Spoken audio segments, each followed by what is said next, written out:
దేవుని పరిశుద్ధ నామమునకు మహిమ కలుగును గాక. మనం ఈ సమయంలో వాక్యం ధ్యానించుకుందాం.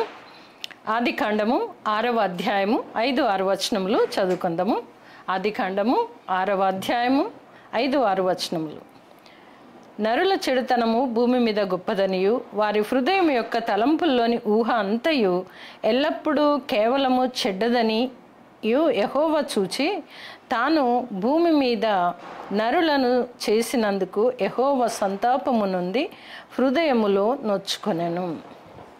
ఇక్కడ మనం చూసినట్లయితే ఆలోచనలు మానవ మాతృలంగా మన ఆలోచనలు ఎప్పుడూ మనం ఇక్కడే కూర్చొని ఉండొచ్చు, కానీ మన ఆలోచనలు ఒక ఏరోప్లేన్ కంటే వేగంగా పయనించే ఆలోచనలు కలిగి ఉంటాం. అది మానవ మాతృలంగా. అదే ఇక్కడ మనం చూసినట్లయితే తండ్రి అయిన దేవుడు నరుల చెడుతనము భూమి మీద గొప్పదనియు వారి హృదయం యొక్క తలంపులలోని ఊహంతయు ఎల్లప్పుడూ కేవలం చెడ్డదని మరి తండ్రి అయిన దేవుడు చూస్తున్నట్లుగా ఉన్నది. నిజంగానే మన ఆలోచనలు, ఈరోజు ఆలోచన గురించే మాట్లాడదాం. మన ఆలోచన ఎల్లప్పుడూ తప్పుడు ఆలోచనలోనే మనం బ్రతకొచ్చు, తప్పుడు ఆలోచనలోనే చేస్తుండొచ్చు. తర్వాత తప్పు తెలుసుకోవచ్చు, కానీ అది చాలా టైం పడుతుంది, చాలా సమయం గతించిపోతుంది, చాలా బంధుత్వాలని కోల్పోవచ్చు, చాలా రకాలుగా నష్టము వాటిల్లే అవకాశం ఉంటుంది. తండ్రి అయిన దేవుడే నరులను ప్రేమతో తన స్వరూపమందు తన పోలిక చొప్పున సృజించిన దేవాతి దేవుడే ఒకప్పుడు ఆ నరులమైన మనల్ని చూసి సంతాపము నొందినట్లు. ఎందుకంటే వారి హృదయం యొక్క తలంపుల్లోని ఊహ అంతయు ఎల్లప్పుడూ కేవలము చెడ్డదిగానే చూస్తున్నారు. మరి తండ్రి అయిన దేవుడు మనల్ని ఆకాశము నుండి తొంగి చూసినప్పుడు మన హృదయము తలంపులు, మన ఆలోచనలు ఎలా ఉన్నాయి, మన ఆలోచన ఎలాంటి ఆలోచన కలిగి ఉంటున్నాము, లేదా ఎల్లప్పుడూ అలనాటి నుండి ఆరంభము నుండి ఈనాటి వరకు కూడా ఇంకా తండ్రిని దుఃఖపరుస్తూ లేదా మనము ఎలా ఉంటున్నాం అనేది ఒకసారి మనం ఆలోచిద్దాం. అదే బైబిల్లో కూడా కొన్ని విషయాలను మనము ధ్యానించుకుందాం. వారి హృదయము యొక్క తలంపులలోని ఊహ అంతయు ఎల్లప్పుడూ కేవలము చెడ్డదనియు యెహోవా చూచి భూమి మీద నరులను చేసినందుకు యెహోవా సంతాపము నొంది హృదయంలో నొచ్చుకొనెను. మానవ హృదయములోని చెడును చూసినప్పుడు దేవుడు తన హృదయములో నొచ్చుకున్నట్లుగా మనం వాక్యం చూస్తున్నాం. దేన్ని బట్టి అంటే మన ఆలోచనను బట్టి, మన తలంపులను బట్టి. మనం ఎల్లప్పుడూ చెడుకి ఆకర్షితులం అవుతూ ఉంటాం. అందు గురించే ఏదైనా తోటలో ఆ పండుకు ఆకర్షితనీయంగా మారి ఆ పండు తిని పాప ప్రవేశం జరగడం మనకు అందరికీ తెలిసినటువంటి విషయమే. దానిని చూచే ఈరోజు మన హృదయ ఆలోచనలు ఎలా ఉన్నవి, మనం ఇంతగా దేవుని పరిశుద్ధ వాక్కు మన చేతిలో ఉంచబడినప్పుడు మనం దాన్ని ధ్యానిస్తుంటున్నాము, వింటున్నాము, వాక్యానుసారమైన జీవితం జీవించాలని ప్రార్థనలు చేసుకుంటున్నాం. కానీ మరి మన ఆలోచనలు ఎలా ఉన్నాయి అనేది కూడా ఒకసారి మనల్ని మనము పరీక్షించుకోవాలి. అలాగే చూస్తే ఆదికాండములోనే 37వ అధ్యాయంలో చూద్దాం. ఆదికాండము 37వ అధ్యాయంలో మనము చూసినట్లయితే అక్కడ దురాలోచనలు చేసిన ఆలోచనలు 2 రకాలు. ఒకటి మంచి ఆలోచన ఉంటుంది, ఇంకొకటి దురాలోచన ఉంటుంది. ప్రతి మానవ హృదయములో కొంచెము మంచి ఆలోచన ఉండొచ్చు, కానీ మిగతాదంతా కూడా దురాలోచన కలిగినటువంటి హృదయాలను దేవాతి దేవుడు చూస్తున్నాడు. ఆ ఆలోచనలు మానుకోవాల్సిందిగా మనకు పరిశుద్ధ లేఖనము అనేక సార్లు హెచ్చరించబడుతున్నాం. కానీ మారుతున్నామా? అలాగే ఉంటూ దేవుణ్ణి ఆయన తన హృదయంలో సంతాపము నుండి నొచ్చుకున్నట్లుగా మనం ఇందాకనే చదువుకున్నాం. మరి 37వ అధ్యాయంలో చూస్తే మరి యోసేపు గురించి మనం ఇదంతా కూడా చూడొచ్చు. 37వ అధ్యాయంలో యోసేపు మరి తన తండ్రికి ఇష్టమైన వాడుగా ఉంటాడు. తండ్రి తనను ప్రేమించి ఒక అంగి తెస్తే అన్నలందరూ యోసేపు మీద పగబట్టినట్లుగా చూస్తాం. మరొకసారి చూస్తే ఆయన కలలు కనినప్పుడు మా కలల్లో పనులన్నీ పొలములోని పనులన్నీ ఆయనకు సాష్టాంగ నమస్కారం చేసినట్లుగా చూసినప్పుడు అన్నలు ఆ కల విని ఆయన మీద పగబట్టినట్లుగా చూస్తాం. 3వసారిగా చూస్తే మరి సూర్యచంద్ర నక్షత్రాదులు అన్నీ కూడా ఆయన ఒక్కడు ఉన్నట్టుగా ఆయనకి నమస్కారం చేసినట్లుగా కూడా చూస్తాం. ఈ 2 కళలు వినినప్పుడు అన్నలు దురాలోచనలు కలిగి ఉంటారు. ఎవరి మీద అంటే తమ్ముడైనటువంటి యోసేపు మీద. మనము 37వ అధ్యాయము 18వ వచనం చదువుకుందాం. అతడు దగ్గరకు రాకమునుపు వారు దూరం నుండి అతన్ని చూచి అతని చంపుటకు దురాలోచన చేసిరి. రక్త సంబంధం ఇక్కడ అన్నలు తన తమ్ముడైనటువంటి యోసేపు దూరం నుండి వస్తున్నాడు. వారి కొరకే ఆహార పదార్థములు, వారి యోగక్షేమములు కనుక్కోవడానికి తండ్రి తన కుమారుడైనటువంటి యోసేపును పంపించడం. ఆ యోసేపు దూర ప్రయాణం చేస్తూ అన్నల్ని చూడాలని ఆశతో, అన్నల్ని చూడాలని ప్రేమతో అన్నలకి అన్ని తీసుకొని వస్తున్నాడు. మరి ఎలా స్వీకరించారు అన్నలు? దురాలోచన కలిగి ఉన్నారా? మంచి ఆలోచన కలిగి తమ్ముడిని స్వీకరించారా? ఇక్కడ మనం చూసినట్లయితే వారు దూరం నుండి తమ్ముడిని చూడగానే ప్రేమ వారిలో ఉబ్బికి రాలేదు, కానీ దురాలోచన చేశారు. దురాలోచన చేత దూరం చేసుకున్నటువంటి సంబంధాన్ని ఇక్కడ మనం చూస్తుంటున్నాం. కనుక దురాలోచన మరి నిజంగా ఎలాంటి తలంపులో మనం ఇక్కడ చూస్తుంటున్నాము.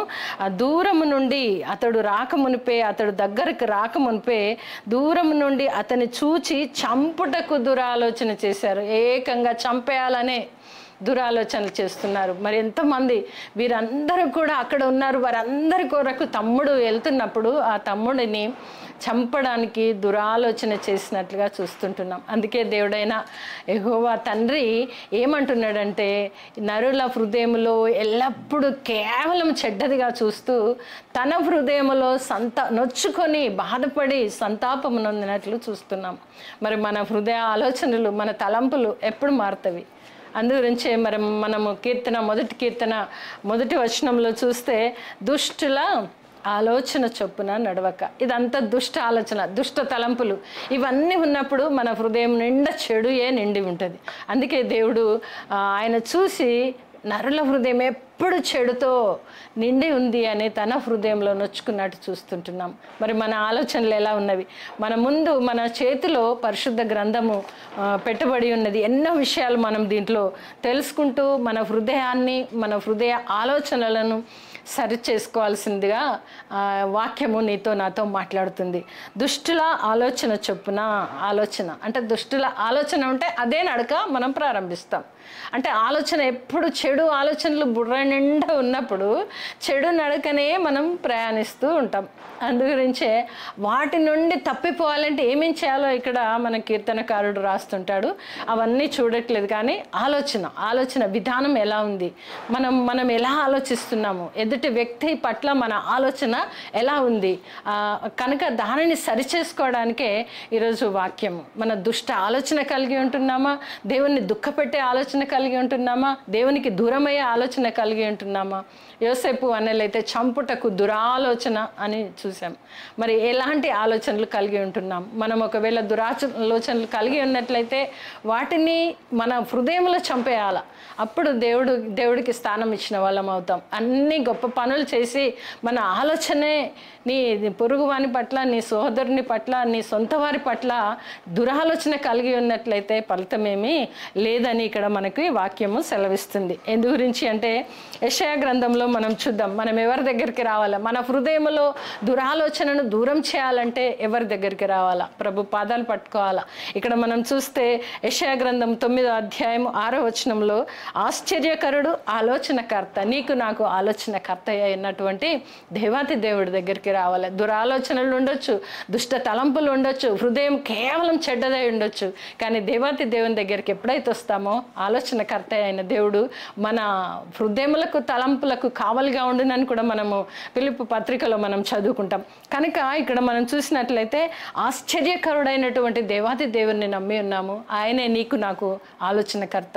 మన ఆలోచనలు ఆలోచనలు ఉన్నవా? దుష్టాలోచనలు ఉన్నవా? ఎలాంటి ఆలోచన కలిగి ఉన్నాము?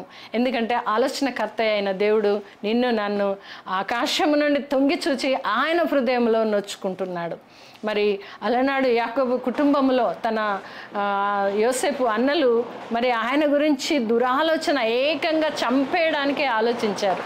మరి అది తండ్రికి దుఃఖకరంగా ఉండొచ్చు. అలాంటి ఎన్ని పరిస్థితులు మనము దేవునికి దుఃఖకరమైన ఆలోచనలు కలిగి ఉంటున్నాము.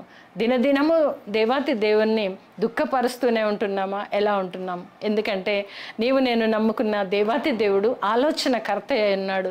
నీకు నాకు ఆలోచనకర్త అయి ఉన్నాడు. మనం ఫిలిప్పీ పత్రికలో కూడా చూద్దాం. ఫిలిప్పీ పత్రిక 4వ అధ్యాయము 7వ వచనంలో చూద్దాం. 4వ అధ్యాయము 7వ వచనం. అప్పుడు సమస్త జ్ఞానమునకు మించిన దేవుని సమాధానము యేసుక్రీస్తు వలన మీ హృదయములకును మీ తలంపులకును కావలి ఉండును. దుష్ట ఆలోచన కలిగి ఉన్నప్పుడు ఆలోచనకర్త అయిన దేవుడి దగ్గరికి ఎప్పుడైతే వెళ్తామో ఏం కలుగుతుందట?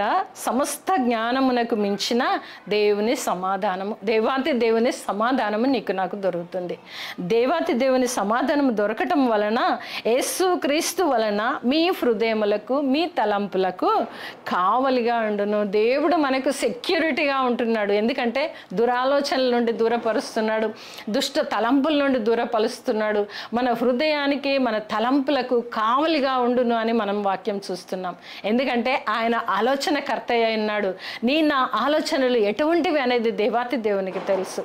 కనుక ఆలోచనకర్త అయిన దేవుడి దగ్గరికి ఎప్పుడైతే నేను వెళ్తామో మన హృదయాంతరంగంలో ఉన్న దురాలోచన దుష్టాలోచన సమస్తమును దూరపరిచి మన హృదయములకును తలంపులకును కావలిగా ఉండే దేవాతి దేవుణ్ణి కలిగి నేనున్నాం. ఎప్పుడైతే ఆలోచనకర్త అయిన దేవుడి దగ్గరికి వస్తామో మన హృదయములకు తలంపులకు కావలిగా ఉండి దురాలోచనల నుండి దూరపరిచి తండ్రికి ఇష్టమైనటువంటి ఆలోచన కలిగి ఆలోచనకర్త వలె నేను ఉండాలని తండ్రి ఇష్టపడుతున్నాడు. కనుక వాక్యం వింటున్న ప్రియులందరూ కూడా మనం ఎలాంటి పరిస్థితిలో ఉన్నాము, ఎలాంటి ఆలోచనలు కలిగి ఉన్నాం, ఇవన్నింటి నుండి విడుదల పొందాలంటే ఒకటే ఒక మార్గం.